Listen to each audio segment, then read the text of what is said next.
Variable Z is a powerful feature that lets Pro Tools Carbon users change the feel and tone of either direct recorded guitar and bass or different microphones.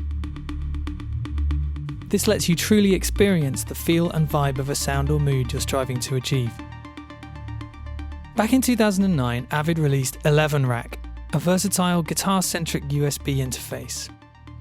One of its defining features was True Z, a combination hardware-software input solution that allowed you to change the impedance of the guitar input to mimic the front-end hardware being emulated, whether it was a particular stomp box or a tube amp. With the introduction of Carbon, Avid is taking that concept and expanding on it, giving you variable Z on several of the mic and instrument inputs. Let's take a closer look at what variable Z is and how to use it in some different scenarios.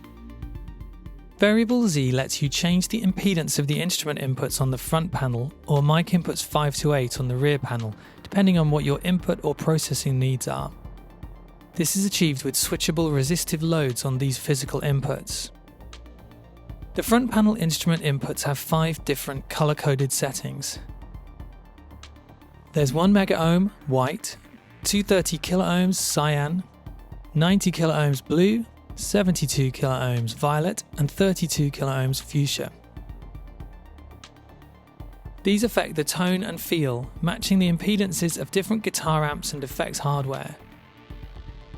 This allows you to experiment and see which setting works best with your effects chain, or gives you the best tonal complement to the material being recorded.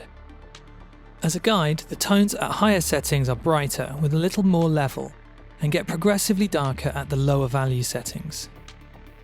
The rear panel 5 to 8 mic inputs have 3 different settings that are color-coded and switchable from the Carbon 8 front panel. These are 5 kiloohms white, 50 kiloohms cyan, and 1 kiloohm fuchsia. This is particularly useful when switching between different types of microphones such as ribbon, dynamic, or condenser. So let's first look at how to use variable Z when recording guitar and bass directly. In our first example, let's plug an electric guitar into Carbon's instrument input 1 and set the level. In Pro Tools, we'll set the input to mic instrument 1 and set the channel to DSP mode. We can now open a track preset with the exact chain of plugins we want for this performance. Now that we have the chain loaded, we see that the first plugin in the chain is a drive pedal. Using the default setting of 1 meg seems a little brighter than the sound we are going for. Overdrive pedals in the physical world typically have an input impedance of anywhere between 200k and 500k. So let's set the variable Z setting to 230k. Now we have a sound that is more like what we would expect with the actual hardware. Our second example is with a bass guitar plugged into instrument input 2. In Pro Tools, we set this record track to mic instrument 2 and enable DSP mode. Our track preset has the bass going into the 11.2 amp plugin, simulating an Ampeg SVT bass amp. Bass and guitar tube amplifiers like this usually have a 1 megaohm input impedance, so the default setting is probably best for this scenario. Let's switch through the other variable Z settings to see what they sound like. We hear that the bass gets darker and a little lower in level at the other settings.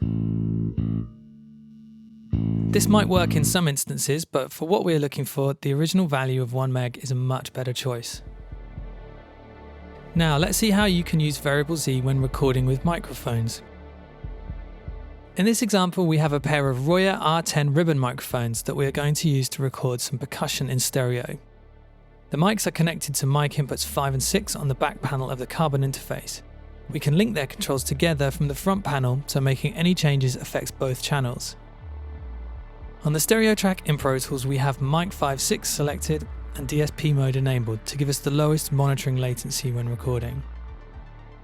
There's a compressor on the track we are monitoring through to help to tame the transients. The default variable Z setting of 5K is not ideal for ribbon mics, as they typically want to see an input impedance in the 1K to 2K range. So we can switch the variable Z setting to 1K to better match this microphone to the mic preamp.